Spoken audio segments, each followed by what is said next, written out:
라면으로 끼니를 때우던 할머니의 식탁. 연금이 5억인데도 늘 빈 냄비 앞에 앉아야 했던 이유. 그리고 조론한 남편이 남긴 마지막 고백이 밝혀지는 순간. 그녀의 삶은 완전히 바뀌었습니다. 오늘 이야기가 궁금하시다면 채널 구독하시고 끝까지 함께 해주세요. 나는 올해 72. 평생 밥하고 아이 키우고 남편 뒷바라지하며 살았습니다. 지금은 조론으로 각자 산 지 오래죠. 이웃들은 나를 라면 할머니라고 부릅니다.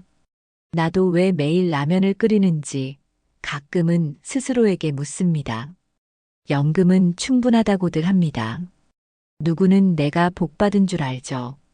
그 말이 틀리진 않은데 내 식탁은 늘 소박합니다. 냄비 한 개, 김치 조금, 묵은 파 한 줌. 이게 내 저녁이자 하루의 끝입니다. 밖에선 바람이 창틀을 긁습니다. 삶이란 게 늘 그렇듯 소리 없이 달아갑니다. 젓가락으로 면을 건져 올리다 말고 멈춥니다. 한숨이 먼저 나옵니다. 나는 오늘도 혼자입니다. 세상은 내 사정을 모릅니다. 조론을 했다고 말해도 사정은 묻지 않습니다. 서류에 도장이 찍힌 날, 우리 사이의 말도 멈췄습니다. 남편은 자신만의 방을 만들었고 나는 조용히 부엌으로 돌아왔습니다. 그날 이후로 내 밥상은 가벼워졌습니다. 이웃들은 수군댑니다. 연금이 있다면서 왜 저렇게 사나? 혹시 남편이 돈을 숨긴 거 아니냐? 그 말이 내 등을 건드릴 때가 있습니다. 하지만 나는 대답하지 않습니다. 나는 아침마다 통장을 펴봅니다. 글자들이 줄을 서 있고 나는 줄 사이를 헤아립니다. 살림은 버릇처럼 조심스럽습니다. 쓰던 것을 또 쓰고 남은 것을 모읍니다. 절약은 내 버릇이자 방패였습니다. 밤이 깊어지면 오래된 라디오를 켭니다. 사연 코너에서 울컥한 목소리가 들립니다. 누군가는 화해했다 하고 누군가는 그리움만 남았다 합니다. 나는 그 두 사이 어딘가에 서 있습니다. 끝난 것도 아니고 이어진 것도 아닌 자리입니다. 그날 저녁도 라면은 순식간에 익었습니다. 김이 올라오고 냄비 가장자리가 끓어오릅니다. 숟가락을 들려던 순간 전화가 울립니다. 번호를 보자 심장이 내려앉습니다. 병원입니다. 남편분이 위독하십니다. 마지막 인사를 준비하시지요.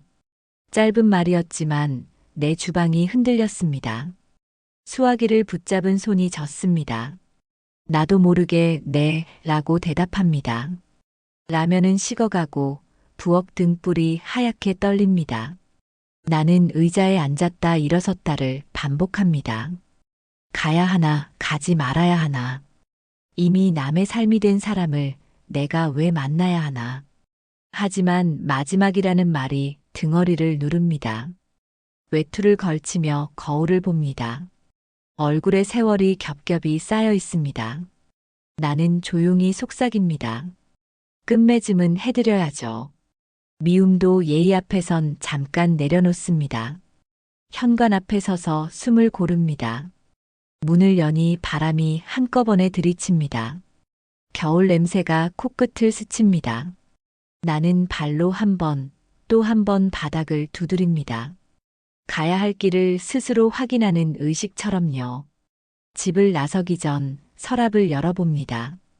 얇은 봉투 하나가 눈에 띕니다. 예전부터 있던 흰 봉투, 보낸 이 없는 봉투. 차마 버리지 못하고 끼워둔 종이입니다. 봉투 가장자리에 흐릿한 글씨가 보입니다. 서재, 금고, 열쇠. 멈칫하는 순간 등줄기가 서늘합니다. 왜 이제야 보이는 글씨인지 내 눈을 의심합니다. 나는 봉투를 주머니에 넣습니다. 그리고 문을 닫습니다. 복도는 길고 엘리베이터는 느립니다. 거울 속 내가 낯설어 보입니다. 라디오에서 들은 사연들이 귓가를 스칩니다. 하지만 오늘 밤의 사연은 내 몫입니다. 나는 스스로의 장면을 향해 걸어갑니다. 아래는 그날 밤 내 손에 남은 것들입니다. 이 종이들이 내 발을 병원으로 그리고 다른 방으로 이끌었습니다. 나는 이제야 알겠습니다. 삶의 결절은 조용한 물건들에서 시작된다는 것을요. 아티팩트 목록을 남깁니다. 부엌 벽걸이 시계 메모. 저녁 9시 5분. 면이 퍼지기 시작함. 전화 소리로 숟가락을 내려놓음. 심장 박동이 빠르게 변함. 서랍 속 흰 봉투 표면 메모. 보낸 이 없음. 왼쪽 모서리 번진 먹물. 서재 금고 열쇠 문구 발견. 작성 시점 불명. 현관 신발장 메모. 검은 구두. 끈이 느슨함. 오래 쉬는 흔적. 발 뒤꿈치 가죽 다름. 나는 그 작은 기록들을 챙겨 병원으로 향합니다. 그리고 아는 것보다 모르는 것이 더 많은 밤을 맞습니다. 라면 국물의 김이 꺼졌듯 내 속의 온기도 낮아집니다. 하지만 한 줄의 글씨가 남아 나를 이끕니다. 서재, 금고, 열쇠. 이것이 오늘 밤의 도화선입니다. 남편의 숨이 가빠졌다는 소식과 봉투의 단서. 둘이 한 몸처럼 얽혀 내 삶을 흔듭니다. 나는 오래 미뤄둔 질문을 꺼내들 준비를 합니다. 왜 나는 라면으로 살아왔을까? 나는 문을 열고 계단을 내려갑니다. 손잡이가 차갑고 공기가 얇습니다. 눈을 감았다 뜨며 마음을 붙잡습니다. 갈등은 이미 시작되었습니다. 그리고 나는 끝내 마주하러 갑니다. 병원 복도는 낯선 냄새로 가득했습니다. 약품과 소독약, 그리고 오래된 먼지의 냄새가 뒤섞였습니다. 나는 걸음을 멈추고 숨을 고릅니다. 발밑에서 삐걱거리는 구두 소리가 유난히 크게 들립니다. 오늘따라 발걸음이 천근만근 무겁습니다. 복도 끝 병실 앞에 서자 문틈으로 희미한 숨소리가 새어나옵니다. 간호사가 나를 바라보며 고개를 끄덕입니다. 잠시 눈을 감았다 뜨고 나는 문을 밀어 열었습니다. 하얀 이불 위에 누운 남편, 그 얼굴이 낯설 만큼 여위어 있었습니다. 한때는 거칠게만 보이던 사람이 이제는 부서질 듯 연약했습니다. 나는 침대 옆 의자에 앉았습니다. 오랜 세월 등을 돌려왔지만 그 순간만큼은 피할 수 없었습니다. 숨결이 가빠지는 소리가 귀에 닿습니다. 나는 손끝을 무릎 위에 모으고 낮은 목소리로 말했습니다. 많이 늦었네요.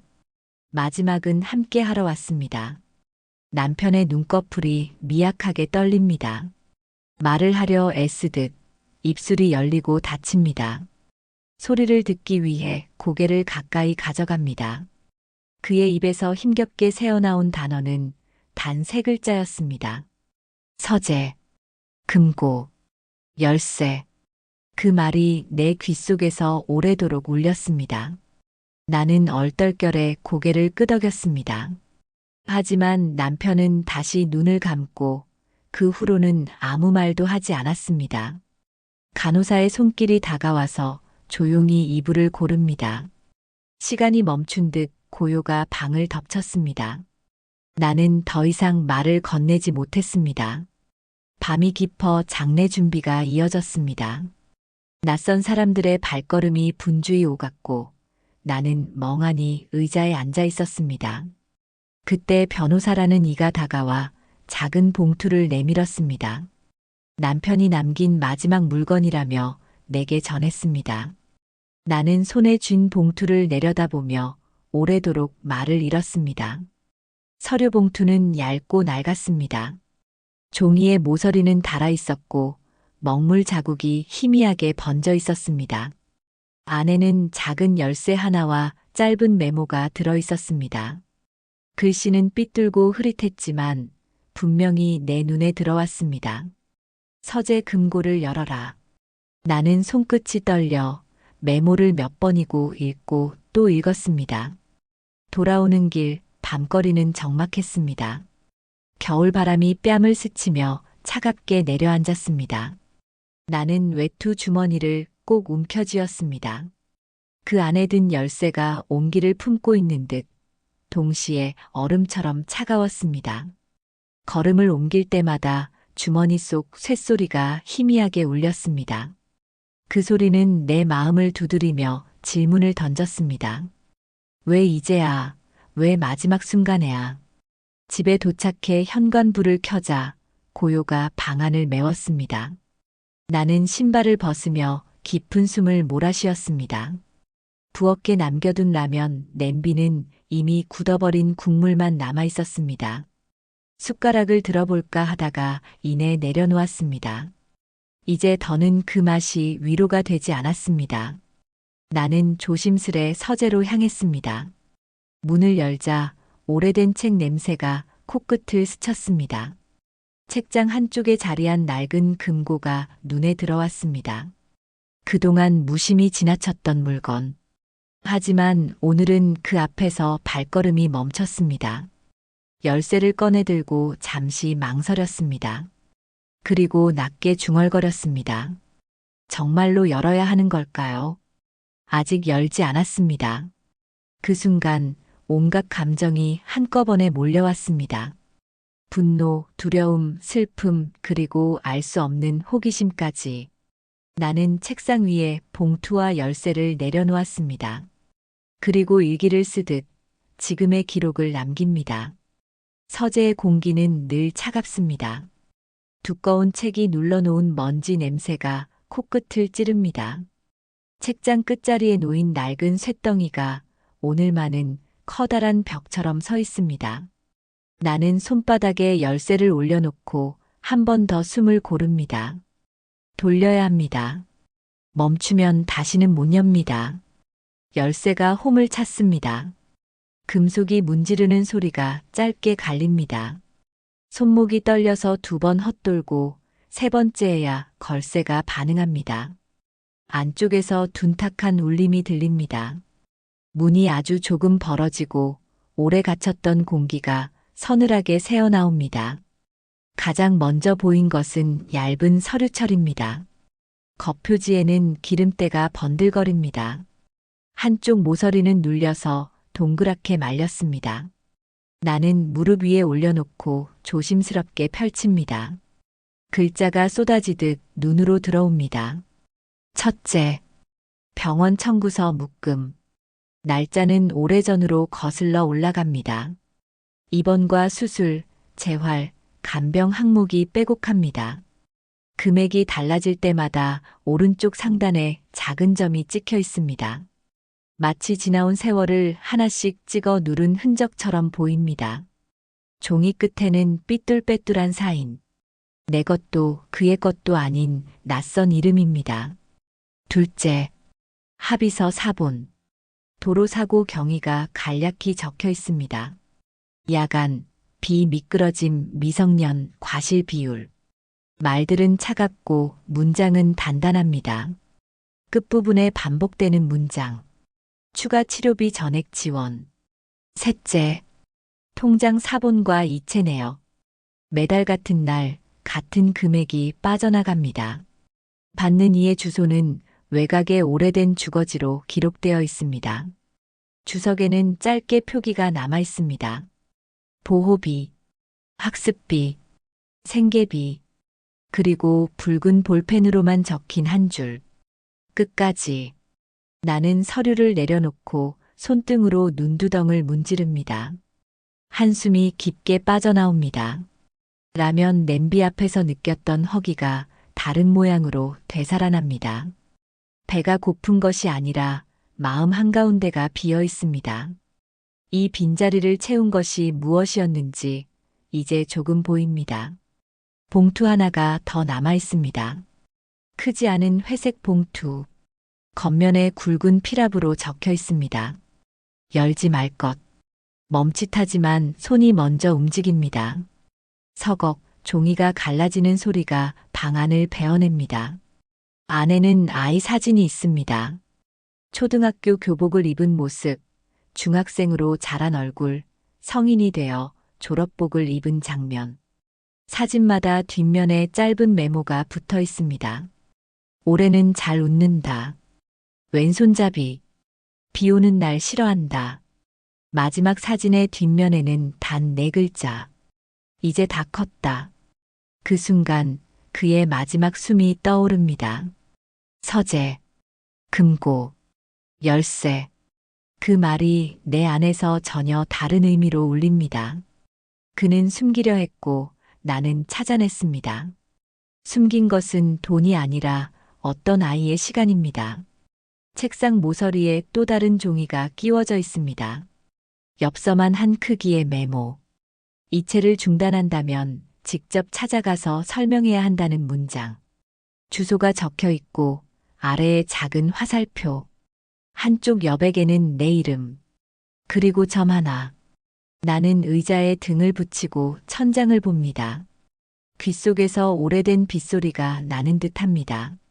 그날 밤의 사고가 어떤 모양이었을지 상상합니다. 로터리, 젖은 아스팔트, 바퀴가 미끄러지는 소리, 누군가의 외침, 돌이킬 수 없게 흘러간 몇 초의 장면. 입술이 말라서 물을 마십니다. 컵을 내려놓는 소리가 유달리 크게 들립니다. 내가 평생 움켜쥐고 있던 원망이 서서히 모양을 잃습니다. 의심은 빠르게 흩어집니다. 대신 묵직한 무언가가 가슴께로 내려앉습니다. 나는 생각합니다. 그가 왜 침묵했는지, 왜 내 식탁을 절약의 습관으로 묶었는지, 왜 매달 같은 날 같은 금액이 빠져나갔는지, 왜 마지막에야 금고를 가리켰는지, 분노와 연민이 엉켜서 풀리지 않습니다. 한편으로는 억울하고 다른 한편으로는 알 것 같습니다. 누군가의 아이를 살리려면 누군가의 생활이 달라져야 했습니다. 그는 자신을 택했고 동시에 나를 멀리 밀어냈습니다. 사랑과 죄책이 한 문장에 들어앉은 모양입니다. 책상 서랍을 닫으려다가 낯익은 종이를 발견합니다. 내가 오래전에 쓰다 만 편지입니다. 그에게 건넬 수 없었던 말들. 다시는 묻지 않겠다는 다짐과 그래도 묻고 싶은 질문이 뒤섞인 글. 날짜만 오래되었을 뿐 문장은 아직 젖어 있습니다. 나는 메모지 한 장을 꺼냅니다. 내일 아침 해야 할 일을 적습니다. 첫째, 주소지로 가서 사람을 확인할 것. 둘째, 이체 내역을 정리하고 이후 방식을 상의할 것. 셋째, 남편의 장례가 끝나면 병실 간호사에게 감사 인사를 전할 것. 펜 끝이 멈춥니다. 그리고 마지막 한 줄을 덧붙입니다. 나 역시 끝까지. 창문을 열어 바람을 들입니다. 서재의 냄새가 조금 옅어집니다. 금고 문은 아직 완전히 닫지 않았습니다. 틈 사이로 서류의 모서리가 보입니다. 나는 그 틈을 얇은 천으로 조용히 덮습니다. 오늘의 기록을 정리합니다. 내일의 발걸음을 내 것으로 만들기 위해. 사건의 도화선은 이미 타올랐고 불길은 방향을 얻었습니다. 이제 내가 향할 곳은 분명합니다. 내 삶의 다음 장면이 서 있는 주소지입니다. 밤새 잠을 이루지 못했습니다. 금고 속 사진들이 눈앞에 떠올라 자꾸만 뒤척였습니다. 아이의 웃음, 성장의 기록, 그리고 뒷면에 적힌 짧은 메모들. 내가 모르는 시간 속에서 누군가 자라나고 있었습니다. 남편이 숨긴 건 돈이 아니라 또 다른 삶이었습니다. 아침 햇살이 창문으로 스며들 때 나는 결심했습니다. 주소지로 가야 합니다. 모른 척하고 돌아설 수도 있지만 이제는 그렇지 않겠습니다. 숨김은 이미 끝났습니다. 내가 눈으로 확인해야만 다음을 살 수 있습니다. 버스를 타고 외곽으로 향했습니다. 창밖 풍경이 점점 달라집니다. 도심의 빌딩은 사라지고 낮은 주택과 오래된 골목이 나타납니다. 도로는 좁고 사람들의 발걸음은 느립니다. 이곳이 내가 찾아야 할 곳이라는 예감이 더 강하게 밀려왔습니다. 메모에 적힌 주소 앞에 도착했습니다. 낡은 담벼락, 푸른 대문, 오래된 초인종. 문 앞에서 심장이 두근거렸습니다. 나는 손을 뻗어 배를 누르려다 멈췄습니다. 머릿속으로 수십 번 상상했습니다. 이 문이 열리면 어떤 얼굴이 나를 마주할까요? 주머니 속에서 열쇠가 아직도 차갑게 느껴졌습니다. 나는 숨을 고르고 초인종을 눌렀습니다. 한참 동안 반응이 없었습니다. 돌아서려는 순간 안쪽에서 발소리가 들렸습니다. 문이 열리고 한 여성이 서 있었습니다. 그녀는 내 또래보다 젊어 보였지만 눈가에 피로가 가득했습니다. 머리카락을 묶지 못한 채 흘러내린 모습, 앞치마에 묻은 자국들, 삶의 무게가 그녀 어깨에 고스란히 얹혀 있었습니다. 낯선 이가 불쑥 찾아왔는데도 그녀는 놀라지 않았습니다. 오히려 잠시 나를 바라보더니 낮게 물었습니다. 찾아오실 줄 알았습니다. 그 말이 내 가슴을 후려쳤습니다. 이미 준비된 대사처럼 흘러나온 목소리. 나는 입술을 달싹였지만 말이 이어지지 않았습니다. 집 안에서 아이의 목소리가 들렸습니다. 엄마, 누구야? 순간 사진 속에서 본 얼굴이 겹쳐졌습니다. 조금 자란 듯하지만 분명 같은 아이였습니다. 내 손이 떨려 대문 기둥을 붙잡았습니다. 여성은 나를 안으로 들이지 않았습니다. 대신 차분히 말했습니다. 그분 끝내 말씀 못하셨군요. 나는 숨이 막혀 고개를 끄덕였습니다. 말하지 않아도 알 수 있었습니다. 여기, 이 집에 담긴 세월이 무엇을 의미하는지. 내가 다시 물었습니다. 얼마나 된 겁니까? 그녀는 잠시 눈을 감았다가 떴습니다. 그날 이후로 쭉입니다. 짧은 대답이었지만 그 안에 모든 해답이 들어 있었습니다. 가슴 속에서 오랜 원망이 산산이 부서졌습니다. 나는 돌아서야 할지, 더 물어야 할지 갈팡질팡했습니다. 하지만 그녀의 눈빛은 단호했습니다. 더 이상 캐묻지 말라는 듯.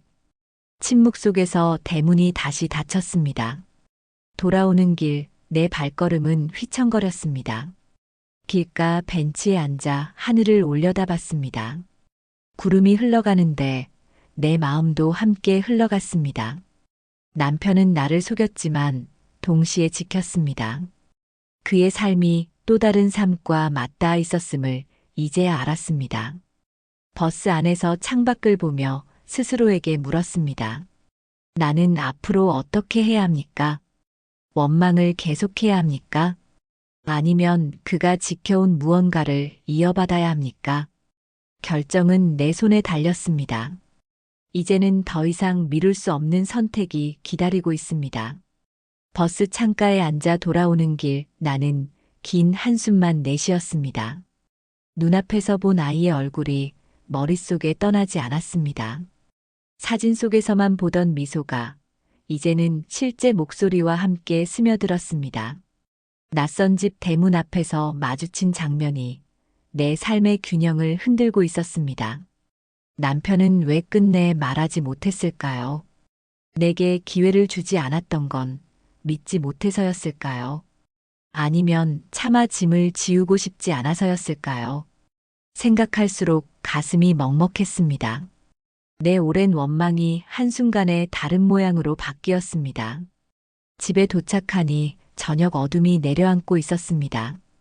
부엌에 라면 냄비를 올려놓았지만 젓가락을 들 힘조차 나지 않았습니다. 그동안 매일 먹던 국물이 위로였는데 오늘은 입안이 마른 모래 같았습니다. 나는 조용히 의자에 앉아 손바닥을 바라보았습니다. 금고에서 꺼낸 서류와 사진이 아직도 그 손바닥의 감촉처럼 남아 있었습니다. 잠시 후 전화벨이 울렸습니다.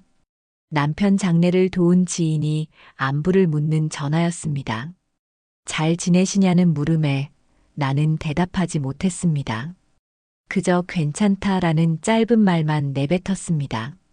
하지만 내 속은 괜찮지 않았습니다. 밤이 깊자 다시 서재로 갔습니다. 금고 속에 남은 서류를 꺼내 읽었습니다.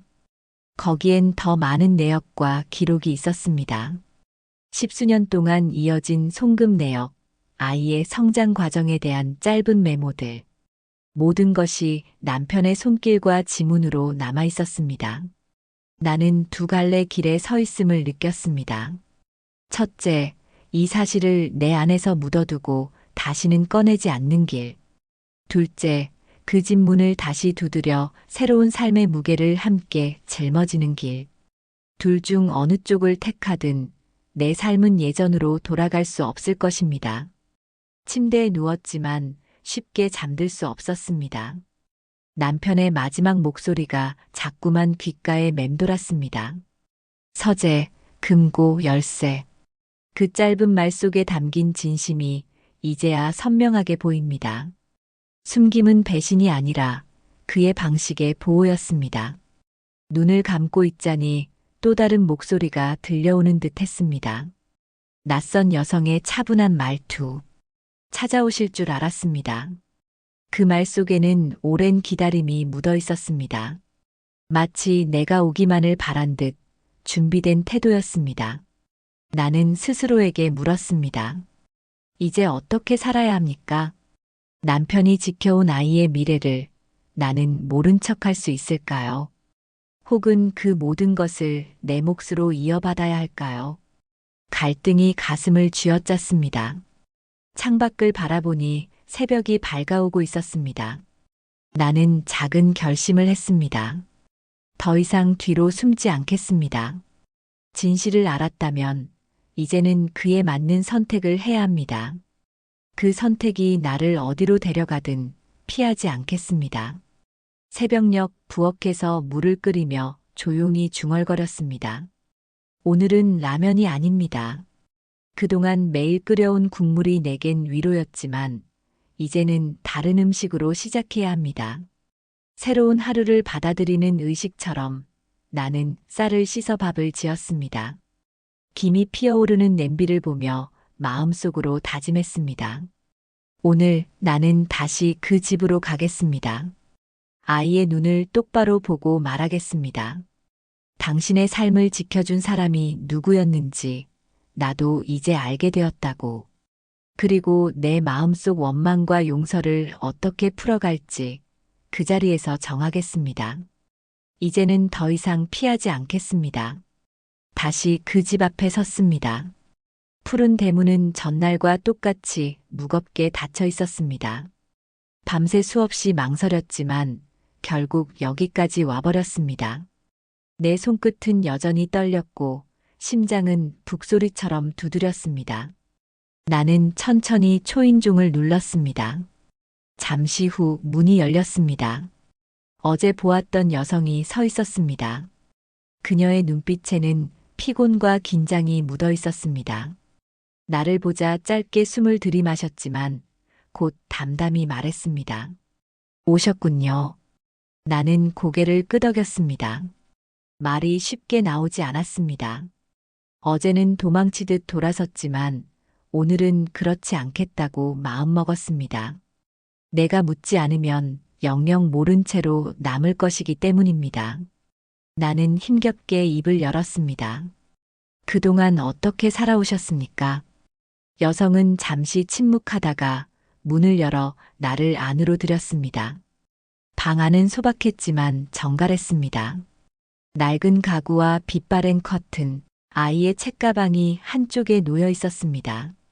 이곳이 누군가의 삶터임을 부인할 수 없었습니다. 거실에 앉자 여성이 따뜻한 차를 내왔습니다. 나는 손을 감싸쥐며 떨리는 마음을 가라앉히려 했습니다. 그러나 눈앞에 놓인 컵은 무겁게만 느껴졌습니다. 차에 김이 오르자 그제야 그녀가 입을 열었습니다. 그분이 모든 걸 감당하셨습니다. 그 말 한마디가 방안을 울렸습니다. 나는 고개를 떨구었습니다. 내가 묻고 싶었던 모든 대답이 이미 그 안에 담겨 있었습니다. 병원비, 생활비, 학비. 남편은 내게 숨긴 만큼 여기에는 전부를 쏟아부었습니다. 그 침묵이 사랑이자 속죄였다는 사실을 인정할 수밖에 없었습니다. 그때 방 안에서 아이가 나왔습니다. 사진 속에서 자라난 얼굴, 눈빛은 낯설면서도 익숙했습니다. 아이의 눈이 내 얼굴에 머물렀습니다. 잠시 후 아이가 물었습니다. 할머니 맞으시죠? 순간 가슴이 무너져 내렸습니다. 나는 대답을 하지 못했습니다. 목구멍이 막히고 눈물이 차올랐습니다. 하지만 아이의 시선은 따뜻했습니다. 나를 원망하거나 피하지 않았습니다. 그저 오래 기다린 듯 조용히 받아들이는 눈빛이었습니다. 나는 그제야 입술을 열었습니다. 그래, 할머니가 맞다. 그 말이 입 밖으로 나오자 눈물이 쏟아졌습니다. 아이도 미소를 지었고 곁에 있던 여성은 눈가를 닦았습니다. 세상에 감춰졌던 진실이 이제는 드러났습니다. 숨김은 끝났고 새로운 관계가 시작되었습니다. 시간이 흐르며 이야기가 이어졌습니다. 남편이 사고 이후 어떤 선택을 했는지, 그가 어떤 방식으로 이 집을 지켜왔는지, 나는 조용히 듣기만 했습니다.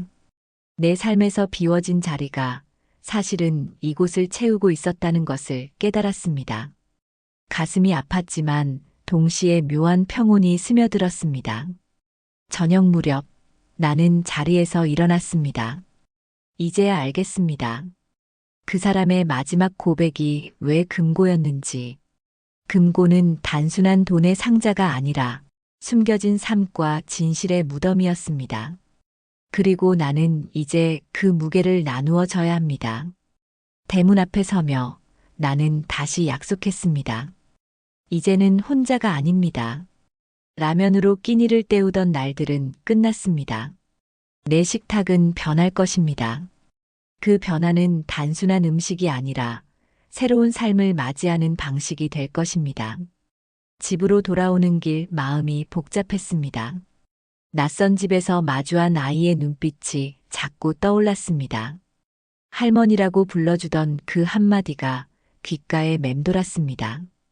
그 목소리 속에는 원망도 의심도 없었습니다. 그저 받아들이는 따뜻함만 있었습니다. 나는 부엌불을 켜고 의자에 앉았습니다. 식탁 위에는 차갑게 굳은 밥그릇이 놓여 있었습니다. 어제 새벽 새로운 하루를 맞이하겠다며 지었던 밥. 하지만 아직 숟가락조차 대지 못했습니다. 나는 고개를 떨구고 손으로 얼굴을 가렸습니다. 남편이 숨겨온 세월은 결코 가볍지 않았습니다.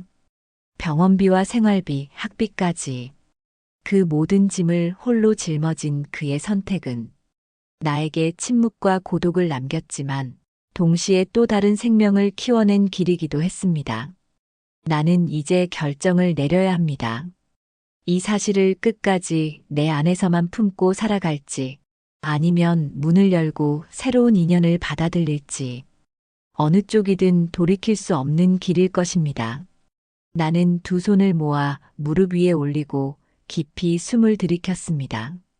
며칠 후 다시 그 집을 찾았습니다. 이번에는 망설이지 않았습니다. 대문 앞에 서서 초인종을 누르자 곧 문이 열렸습니다. 여성이 놀란 표정으로 나를 바라보았습니다. 나는 천천히 말했습니다. 오늘은 인사를 드리러 왔습니다. 거실에 들어서자 아이가 뛰어나와 제 곁에 섰습니다. 할머니, 또 오셨네요. 그 말이 내 가슴을 울렸습니다. 나는 아이의 손을 잡았습니다. 따뜻한 체온이 손끝으로 전해져 눈물이 차올랐습니다. 여성은 조심스레 내 앞에 앉았습니다. 어제와 달리 눈빛이 부드러워져 있었습니다. 나는 그녀를 향해 고개를 숙였습니다.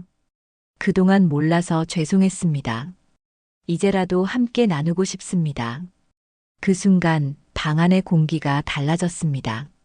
긴장과 경계 대신 안도와 수용이 자리했습니다. 여성의 눈가가 젖었고 아이는 환하게 웃었습니다. 남편의 마지막 고백이 내 입술을 통해 이어진 듯 했습니다. 숨겨진 세월이 더 이상 그림자가 아닌 빛으로 바뀌었습니다. 집으로 돌아오는 길 나는 오래된 시장에 들렀습니다. 그동안 사지 않던 고기와 채소를 골라 담았습니다. 내일은 그 집으로 음식을 가져갈 생각이었습니다. 라면이 아닌 따뜻한 밥과 반찬을 함께 나누고 싶었습니다. 그것이 내가 내리는 첫 번째 선택이었습니다.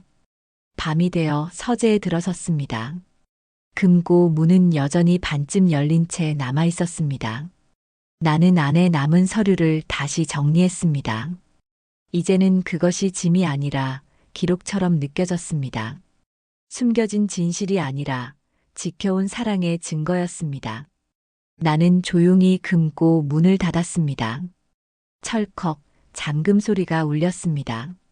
마치 오랜 장례를 치른 듯 내 마음이 가벼워졌습니다. 그 순간 나는 알았습니다. 오늘이 내 인생의 두 번째 시작이라는 것을. 아침 햇살이 부엌 창문을 스쳐 들어왔습니다. 나는 오래된 반찬통을 꺼내고 냄비에 국을 끓였습니다. 칼로 물을 썰고 파를 송송 썰어 넣으며 오랜만에 마음이 움직이는 것을 느꼈습니다. 라면 국물 대신 뽀얀 국물이 피어오르는 아침이었습니다. 식탁 위에 반찬을 가지런히 놓았습니다. 나는 혼자 먹을 양보다 훨씬 많은 음식을 준비했습니다. 그동안 내 식탁은 늘 혼자였지만 오늘은 다릅니다. 누군가와 나눌 수 있다는 생각만으로도 손끝이 분주하고 마음은 묘하게 벅찼습니다. 그 집으로 향하는 발걸음은 전보다 가벼웠습니다. 대문 앞에 도착하니 아이가 먼저 뛰어나왔습니다. 할머니, 오셨네요. 그 맑은 목소리가 내 귀를 울렸습니다. 나는 미소를 지으며 준비한 음식을 내밀었습니다. 거실에 앉아 세 사람이 함께 식탁을 차렸습니다. 밥을 퍼고 국을 덜고 반찬을 나누었습니다. 오랜 세월 잃어버린 장면이 눈앞에서 되살아났습니다. 식탁 위에 웃음이 번지고 아이의 젓가락질이 분주했습니다. 나는 그 모습을 보며 가슴이 따뜻하게 차올랐습니다. 식사가 끝나자 여성이 조용히 말했습니다. 그분은 늘 당신 이야기를 했습니다. 끝까지 미안하다고, 당신을 지켜야 한다고. 그 말을 듣는 순간 눈물이 왈칵 쏟아졌습니다. 나는 손으로 얼굴을 감싸고 한동안 울었습니다. 남편을 원망하며 살았던 지난 세월이 떠올랐습니다. 라면으로 끼니를 때우며 홀로 버틴 시간이 스쳤습니다. 하지만 이제는 알았습니다. 그 모든 침묵 속에 숨겨진 마음이 무엇이었는지. 그는 끝까지 우리 모두를 지키려 했습니다. 저녁 무렵 집으로 돌아와 서재에 앉았습니다. 닫힌 금고를 바라보며 다시 생각했습니다. 이제 그 안은 비밀의 상자가 아니라 내가 살아온 시간과 이어진 또 다른 이야기의 증거였습니다. 나는 조용히 속삭였습니다. 고맙습니다. 부엌에 들어가 다시 라면을 끓였습니다. 그러나 오늘의 라면은 달랐습니다. 허기를 메우는 국물이 아니라 기억을 되새기는 맛이었습니다. 젓가락을 들어 올리며 눈물이 번졌지만 이번에는 슬픔이 아닌 따뜻한 눈물이었습니다. 창밖에는 어둠이 내리고 별빛이 반짝였습니다. 나는 마음속으로 남편에게 말했습니다. 이제 알겠습니다. 당신이 왜 끝까지 침묵했는지, 왜 금고를 남겼는지. 당신의 마지막 고백은 결국 사랑이었습니다. 나는 더 이상 혼자가 아닙니다. 내 곁에는 새로운 인연이 있습니다. 아이의 웃음소리와 여인의 따뜻한 눈빛이 내 빈 식탁을 채워줄 것입니다. 삶은 늦게라도 다시 시작될 수 있습니다. 그날 밤 나는 조용히 등을 눕히며 마음을 다잡았습니다. 이제는 원망이 아니라 감사로 살아가겠습니다. 숨겨진 금고가 내게 남긴 건 돈도 서류도 아닌 사랑의 무게와 새로운 삶의 길이었습니다. 나는 그 길을 기꺼이 걸어가겠습니다. 숨겨진 금고가 남긴 건 돈이 아니었습니다. 평생 침묵 속에 담긴 사랑과 다시 시작할 용기였죠. 혹시 여러분의 삶에도 아직 열지 못한 금고가 있지 않나요?